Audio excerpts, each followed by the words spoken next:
Esquerda defende Comando Vermelho, a verdade que a mídia esconde do Brasil. O Brasil testemunha um dos capítulos mais perturbadores da relação entre setores da esquerda política e o crime organizado. Enquanto brasileiros de bem clamam por segurança pública efetiva e pelo endurecimento das leis contra facções criminosas, uma parcela significativa da militância esquerdista se mobiliza para defender, direta ou indiretamente, uma das organizações criminosas mais violentas do país, o Comando Vermelho. Esta não é uma acusação leviana ou baseada em teorias conspiratórias. Trata-se de um fenômeno observável, documentado e que se manifesta em diversas frentes, desde a defesa de políticas criminais lenientes até o uso de uma retórica que romantiza criminosos e demoniza as forças de segurança. A questão que precisa ser respondida é: por que setores da esquerda brasileira escolheram este caminho? As raízes ideológicas da simpatia pelo crime organizado. Para compreender este fenômeno aparentemente contraditório, é necessário mergulhar nas raízes ideológicas que sustentam o pensamento progressista no Brasil. A esquerda brasileira, historicamente influenciada por correntes marxistas e gramscistas, desenvolveu ao longo das décadas uma narrativa peculiar sobre criminalidade e violência. Nesta visão de mundo, o criminoso não é um agente moral responsável por suas escolhas, mas uma vítima da sociedade. Toda ação criminosa seria, na verdade, uma forma de resistência contra um sistema opressor. O assaltante que invade uma residência não está cometendo um crime contra uma família trabalhadora. Está, segundo esta lógica distorcida, apenas redistribuindo riqueza em uma sociedade desigual. O Comando Vermelho, neste contexto, deixa de ser visto como uma organização terrorista que controla territórios, trafica drogas, assassina inocentes e corrompe jovens. Passa a ser romantizado como um grupo de excluídos sociais que encontraram na marginalidade sua única opção de sobrevivência e resistência. Esta narrativa ignora convenientemente fatos inconvenientes. Muitos membros de facções criminosas não provêm necessariamente das camadas mais pobres da população. A criminalidade não é uma consequência inevitável da pobreza. A grande maioria dos pobres são pessoas honestas e trabalhadoras, e as principais vítimas destas organizações criminosas são justamente os moradores das comunidades mais vulneráveis. A defesa disfarçada, estratégias discursivas da esquerda. A defesa do Comando Vermelho e de outras facções criminosas raramente se apresenta de forma direta e explícita. Em vez disso, manifesta-se através de uma série de estratégias discursivas cuidadosamente construídas que, na prática, blindam criminosos e dificultam o combate ao crime organizado. Uma das táticas mais comuns é o garantismo penal seletivo. Enquanto defendem punições severas para crimes políticos, econômicos ou de ódio, quando cometidos por adversários políticos, os mesmos ativistas clamam por tratamento brando para crimes violentos como tráfico de drogas, assaltos, homicídios e até estupros. Argumentam que prisões não funcionam, que é preciso humanizar o sistema carcerário e que a solução está na ressocialização. Tudo isso enquanto criminosos reincidentes voltam às ruas para vitimar novos cidadãos. Outra estratégia recorrente é a relativização da responsabilidade criminal.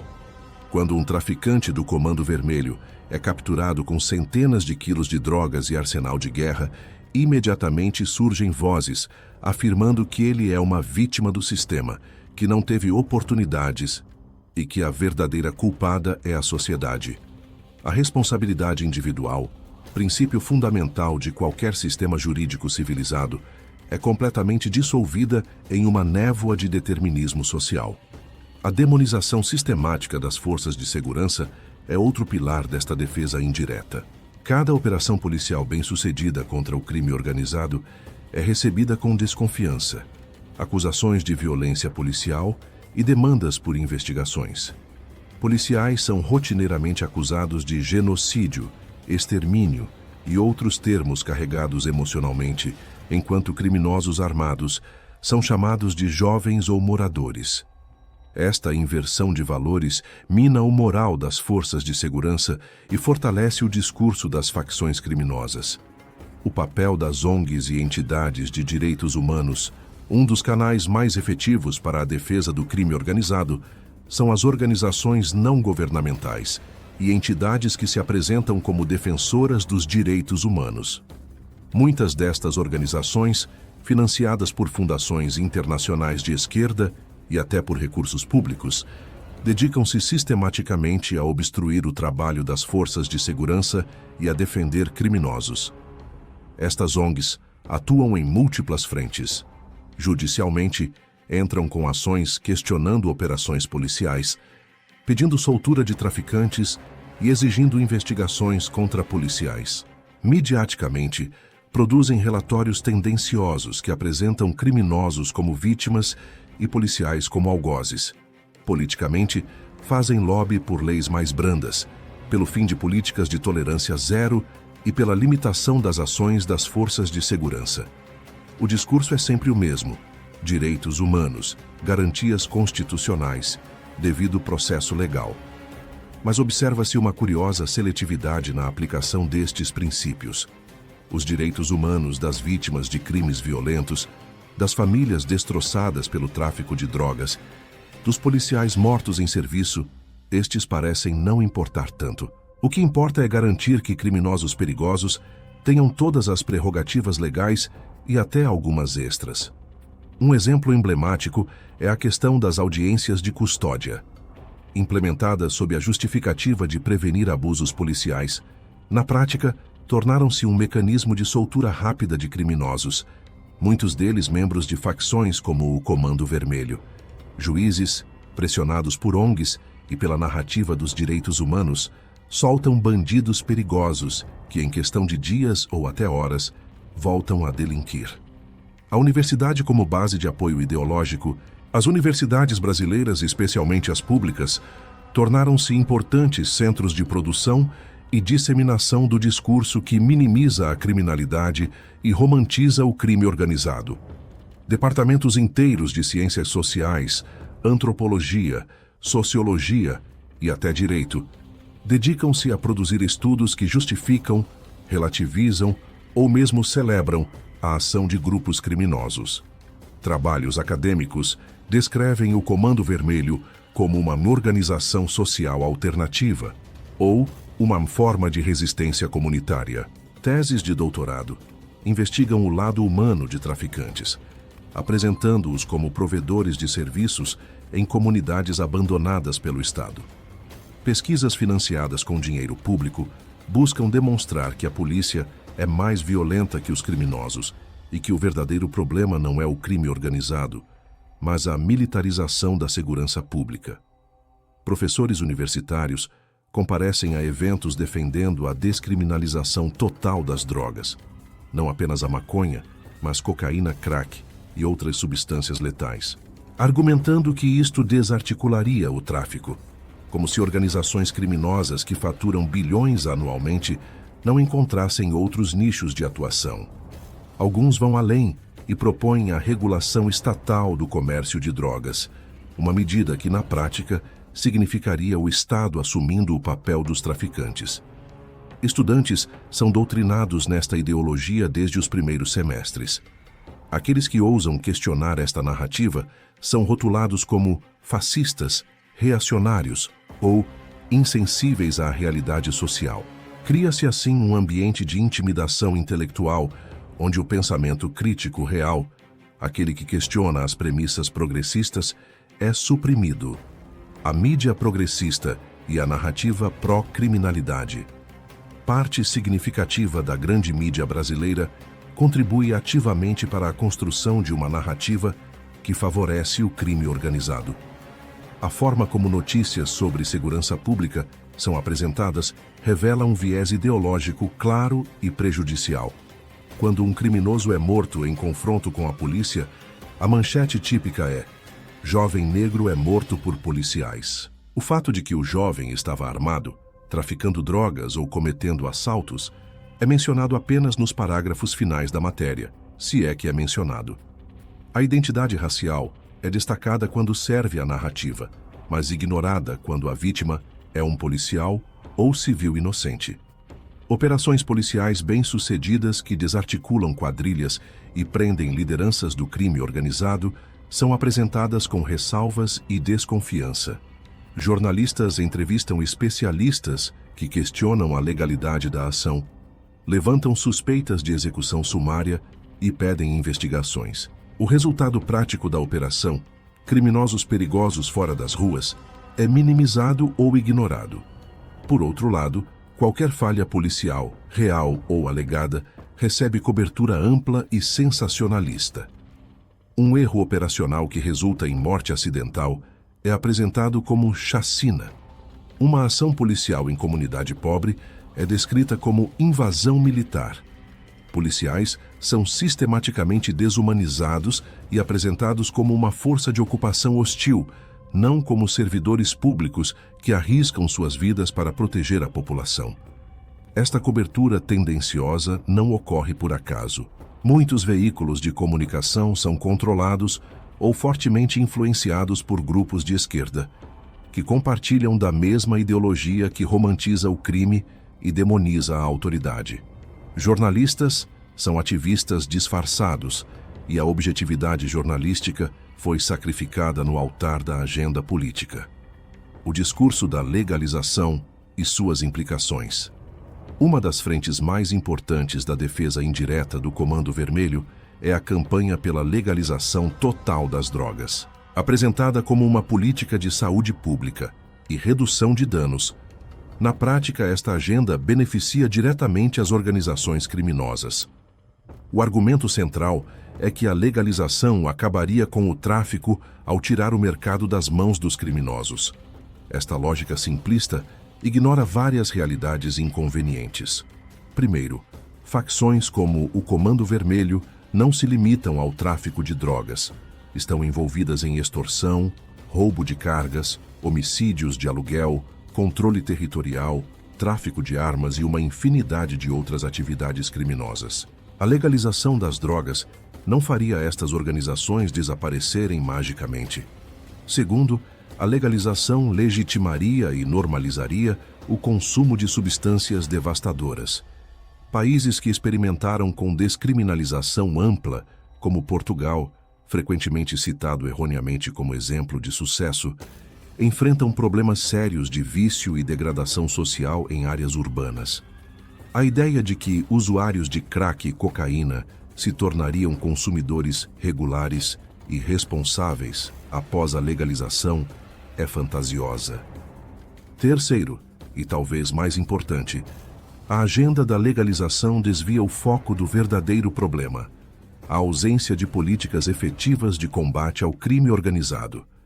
Em vez de discutir como aumentar penas para traficantes, melhorar o aparelhamento da polícia, endurecer as leis contra facções criminosas e reformar o sistema prisional para impedir que presídios sejam comandos do crime, a conversa é desviada para um debate estéril sobre legalização.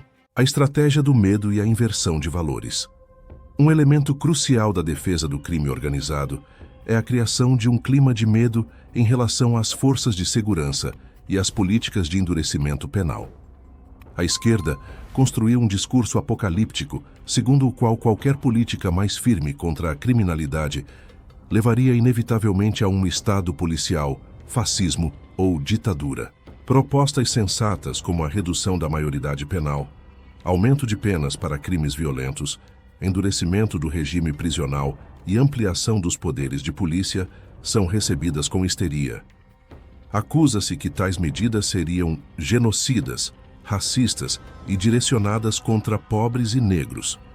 Ignora-se convenientemente que as principais vítimas da criminalidade são justamente pobres e negros que vivem em comunidades controladas por facções. Esta estratégia de inversão de valores é especialmente perversa. As verdadeiras vítimas, famílias trabalhadoras em comunidades pobres que vivem sob o jugo de traficantes, são invisibilizadas. Os criminosos que as oprimem são apresentados como vítimas, e aqueles que propõem medidas efetivas de combate ao crime são demonizados como violentos e autoritários. Cria-se assim um ambiente onde é politicamente perigoso defender políticas duras contra o crime. Políticos que propõem tais medidas são rotulados como extremistas e enfrentam campanhas de difamação. A população, intimidada por esta narrativa, hesita em apoiar abertamente políticas de segurança pública efetivas, mesmo quando a maioria silenciosa deseja desesperadamente mais segurança.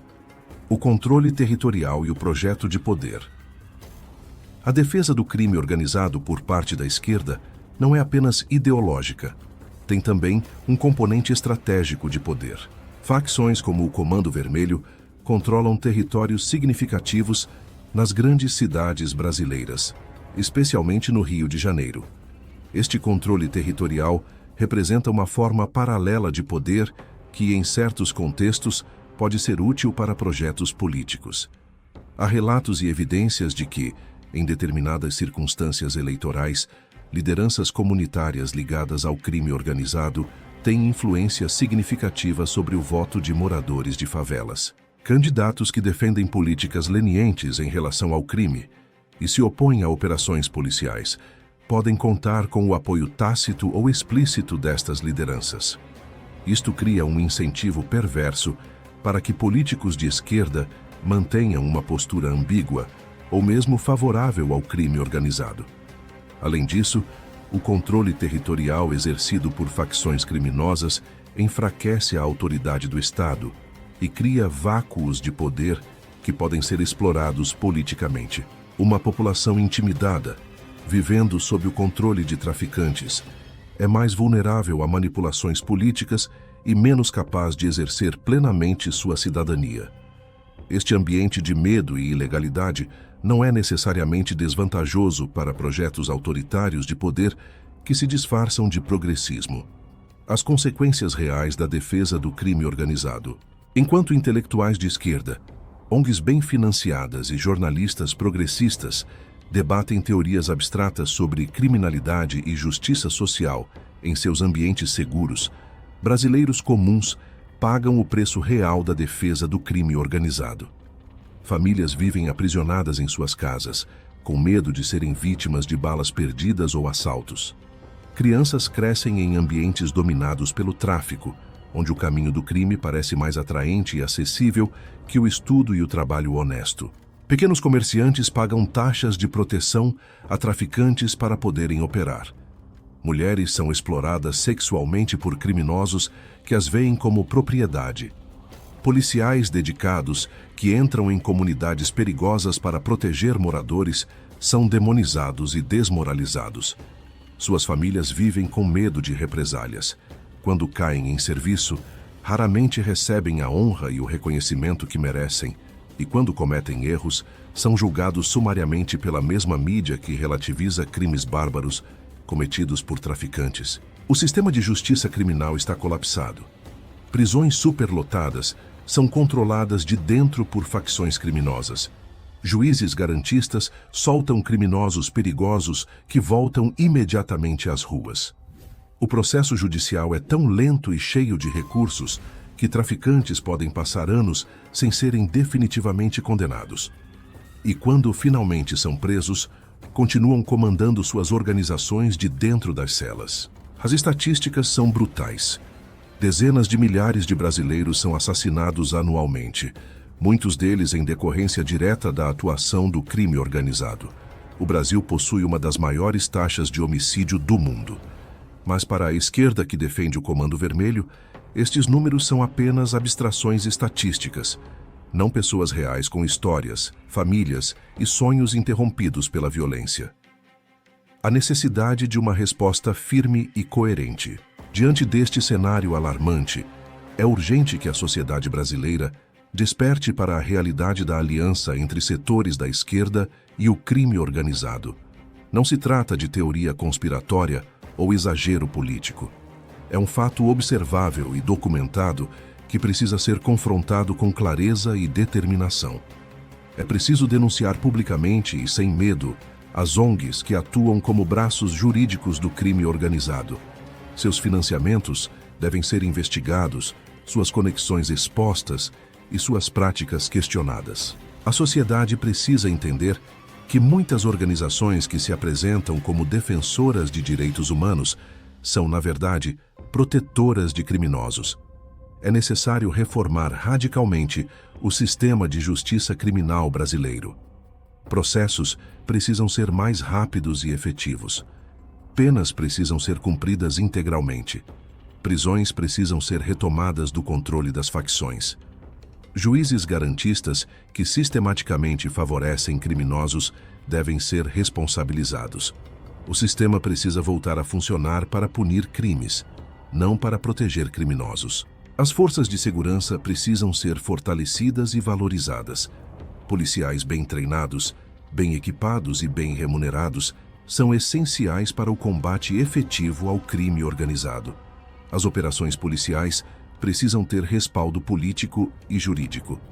A população precisa entender que apoiar a polícia não é apoiar violência, é apoiar a ordem e a segurança de todos. É fundamental desmontar a narrativa progressista que romantiza o crime. Criminosos não são vítimas, são algozes. O Comando Vermelho não é uma organização de resistência social. É uma empresa terrorista que lucra com o sofrimento de milhões. A pobreza não justifica o crime. Milhões de brasileiros pobres são pessoas honestas e trabalhadoras que merecem ser protegidas dos criminosos. Não ter os criminosos protegidos em seu nome. Conclusão: a hora da verdade. O Brasil está em uma encruzilhada. De um lado, o caminho da ordem, da lei e da justiça verdadeira, que pune criminosos e protege cidadãos de bem. De outro, o caminho da desordem institucionalizada, onde intelectuais de gabinete defendem teorias que beneficiam assassinos e traficantes, enquanto famílias brasileiras vivem em terror. A mobilização da esquerda em defesa do Comando Vermelho não é um fenômeno isolado ou acidental. É parte de um projeto maior de desconstrução da autoridade estatal, de relativização moral e de inversão de valores. É um projeto que enfraquece o Brasil, perpetua o sofrimento dos mais vulneráveis e fortalece aqueles que lucram com a ilegalidade. Cabe aos brasileiros de bem, independentemente de suas posições políticas em outras questões, unir-se contra esta aliança nefasta. É preciso exigir políticas públicas efetivas de combate ao crime organizado. É preciso apoiar as forças de segurança que colocam suas vidas em risco para nos proteger. É preciso desmascarar os pseudo-intelectuais que defendem criminosos do conforto de suas bolhas acadêmicas. A questão central não é ideológica, é moral. Ou defendemos a civilização, a lei e a ordem, ou aceitamos a barbárie disfarçada de progressismo. Não há meio termo. E o tempo de decidir é agora, antes que seja tarde demais para o Brasil. Deixe sua opinião nos comentários, compartilhe este vídeo com seus amigos e ajude a abrir os olhos de mais brasileiros para esse debate fundamental. Se inscreva no canal e ative o sininho, porque aqui você sempre vai encontrar a verdade que a grande mídia não mostra.